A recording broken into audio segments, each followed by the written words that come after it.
मूसलाधार बारिश में जैसे तैसे रिक्शे वाले ने भीगते हुए नीता और उसकी सास को घर तक पहुंचाया। नीता की बिटिया उसकी गोदी में थी और बेटा अमन अखिल के साथ मोटरसाइकिल पर आ गया था। सभी भीग चुके थे। वे घर के अंदर पहुंचकर कपड़े बदल रहे थे। तभी पड़ोस की विमला आंटी चाय लेकर आ चुकी थी। नीता को विमला आंटी बिल्कुल अच्छी नहीं लगती थी, पर अखिल और मम्मी हमेशा उनसे बहुत प्यार से बात करते थे। चाय पिलाने के बाद आंटी बोली, अखिल तुम अब कार खरीद लो, क्योंकि देखो तुम्हारी मम्मी और बच्चे कैसे बारिश में भीग कर आए हैं। मेरा अपूर्व तो कभी मुझे रिक्शे में भेजता ही नहीं। जब भी मैं उसके पास जाती हूँ हर समय गाड़ी लिए खड़ा रहता है और मैं हमेशा गाड़ी से ही जाती हूँ। वह तो चाहता ही नहीं कि हम यहाँ रहे, पर हम अपना घर छोड़कर जाना नहीं चाहते। नीता मन ही मन चिढ़ गई और सोचने लगी, इन्हें नहीं पता क्या कि अखिल पर कितनी जिम्मेदारियां हैं। अभी उनकी तनख्वाह बहुत ज्यादा नहीं है, अभी वह गाड़ी कैसे खरीद सकता है। आंटी को समझाना बेकार था।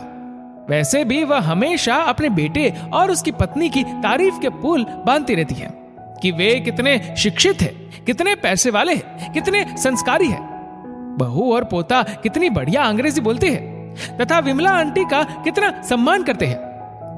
आंटी के बेटे बहू बेंगलुरु में किसी अच्छी कंपनी में मोटी तनख्वाह पा रहे थे। यहाँ पर अंकल और आंटी अपने पुश्तैनी मकान में रह रहे थे। नीता ने अभी तक ना तो उनके बेटे बहू को देखा था और ना ही अंकल आंटी को उनके पास जाते देखा था। बस आंटी के मुंह से अपने बेटे बहू की तारीफें ही सुन रखी थी। आंटी ये भी नहीं सोचती थी कि उनकी बातों से अखिल को अपनी असमर्थता पर दुख हो सकता है। वह बिना कुछ सोचे लगातार ये जताती रहती थी कि अखिल अपने परिवार पर ठीक से खर्च नहीं करता। ऐसे ही समय बीतता गया और दिवाली का त्योहार आ गया। विमला आंटी ने जोर शोर से अनाउंस किया कि उनका बेटा अपूर्व परिवार सहित दिवाली मनाने आ रहा है। नीता ने सोचा, चलो अब इनके बेटे बहू को देखने का मौका मिलेगा, पर फिर उदास हो गई क्योंकि आंटी के अनुसार बेटे बहू की इतनी अधिक कमाई है तो वह खर्च भी बहुत करेंगे तथा नीता के परिवार की दिवाली उनके सामने फीकी पड़ जाएगी। फिर यह सब सोचना छोड़कर त्योहार की तैयारी में लग गई। दिवाली वाले दिन सुबह अपूर्व अपने परिवार के सहित आ गया। वे अंदर चले गए। नीता उन्हें देख भी नहीं पाई। शाम को लक्ष्मी पूजा के बाद बाहर निकली, ये देखने के लिए कि आंटी के घर में कितनी धूमधाम से दिवाली मनाई जा रही है, पर ऐसा कुछ नहीं था। बिजली की झालर जल रही थी और सन्नाटा था। थोड़ी देर में 2 गाड़ियों में बैठकर कुछ स्त्री पुरुष आए जो हल्की हंसी हंसते हुए इंग्लिश में बातचीत करते हुए अंदर चले गए। नीता और अखिल ने भी बच्चों के लिए थोड़े पटाखे जलाए। सबने मिठाई खाई, एक साथ खाना खाया और रात के 12 बजे तक जागकर सो गए। सुबह नीता नहा धोकर तैयार हुई और सोचा कि आंटी के घर मिठाई ले जाऊं तथा उनकी बहू को देखाऊं। ये बात भी उसके मन में आई कि इतने पैसे वाले लोगों को ये मिठाई सस्ती ना लगे, पर बहू को देखने की उत्सुकता उसे उनके घर ले गई। आंटी ने दरवाजा खोला। नीता ने मिठाई देकर पूर्वी के लिए पूछा। आंटी बहू की इतनी ज्यादा प्रशंसा कर चुकी थी कि यह नहीं कह सकी कि बहू सो रही है। उन्होंने दरवाजा खटखटाकर बहू को बाहर बुलाया। पूर्वी छोटी सी नाइटी पहने बाहर निकली और गुस्से से बड़बड़ाती हुई बोली, रात भर रमी खेलते रहे, अभी तो सोए हैं और आपको चैन नहीं है, मुझे जगा दिया। आंटी पर घड़ों पानी पड़ गया। नीता बेशर्मिंदा हो गई। पूर्वी नीता को देखकर सॉरी कहकर अंदर चली गई। नीता चुपचाप चली आई। सोचने लगी, तो ये है आंटी की संस्कारी, शिक्षित, आज्ञाकारी बहू, जिसका बखान करके आंटी ने उसे कितनी बार ही ईर्ष्या से जला दिया है। उस दिन ना तो आंटी उनके घर आई और ना ही नीता के घर से कोई वहां गया। अगले दिन अपूर्व को लौटना था। नीता सुबह बालकनी में कपड़े फैलाने गई, तब सुना कि आंटी के घर में कोई गर्मा गर्म बहस छिड़ी हुई है। छिपकर बात सुनना उसे पसंद नहीं था, पर आंटी की बात थी इसलिए सुनने लगी। यह समझ में आया कि अपूर्व कह रहा था कि इस मकान को फ्लैट बनाने वालों को बेच देते हैं। जब फ्लैट बन जाएंगे तब एक फ्लैट अंकल आंटी को रहने के लिए मिल जाएगा। फिर उसने पूर्वी से पूछा कि मम्मी पापा को अपने साथ ले चलते हैं जब तक फ्लैट नहीं बनता। पूर्वी उसे एक तरफ ले जाकर समझाने लगी कि आप में व्यवहारिकता है या नहीं। इनको ले जाने से हमें गेस्ट रूम में रखना पड़ेगा, क्योंकि हमारे पास कोई एक्स्ट्रा बेडरूम नहीं है। साथ साथ अमन भी इनके साथ रहकर अपनी अंग्रेजी भूलकर देहाती बन जाएगा। ये लगातार तला भुना खाना खाने चाहेंगे, जिससे या तो खाना अलग अलग बने या मेरा फिगर खराब होगा और तुम्हारा स्वास्थ्य भी बिगड़ जाएगा। इसलिए ये तो सोचो ही मत। मैं इनकी रोक टोक भी बर्दाश्त नहीं कर सकती। इनको यही कहीं किराए पर रहने के लिए मकान दिला दो, जब तक फ्लैट नहीं मिलता।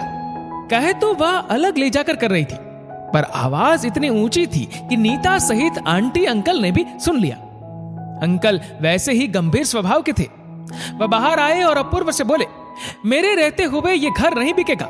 मुझे पेंशन मिलती है, हम दोनों का गुजारा हो जाता है। मैं नहीं भी रहूंगा तब भी तुम्हारी मम्मी को फैमिली पेंशन मिलती रहेगी। तुम अपने घर में रहो, हम अपने घर में रहेंगे। पहले भी हम तुम्हारे साथ कभी रहे हैं, जो अब रहेंगे। आगे से चाहो तो यहाँ आओ या ना आओ, पर मकान बेचने की बात मत सोचना। आंटी रो पड़ी और बोली, मेरी तकदीर में बेटे बहू का सुख लिखा ही नहीं है, तभी तुम जैसे बेटे को जन्म दिया था। अंकल उनका कंधा थपथपाकर अंदर चले गए।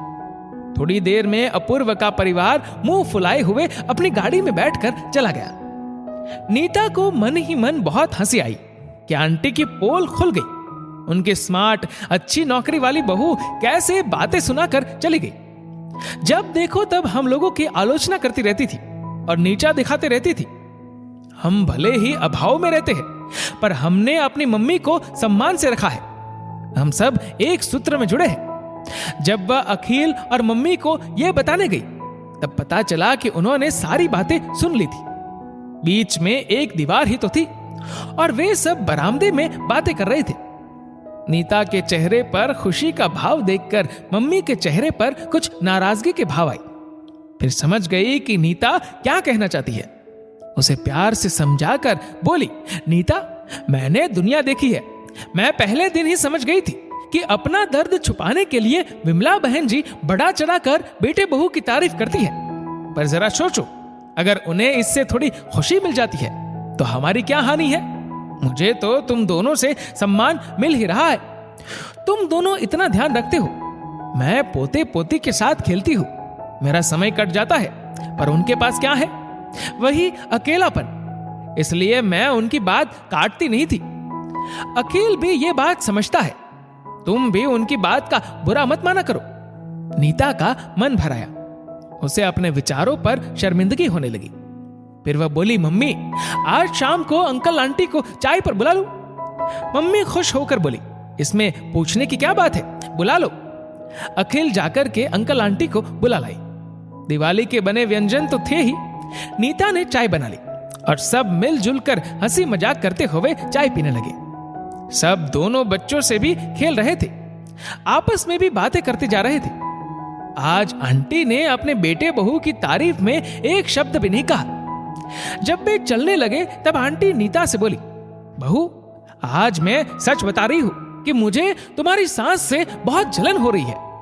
मुझे वह संसार की सबसे धनी महिला लग रही है, क्योंकि उनके पास तुम जैसे बेटे बहू है। मम्मी बोली, बहन जी, ये आपके भी बेटे बहू है।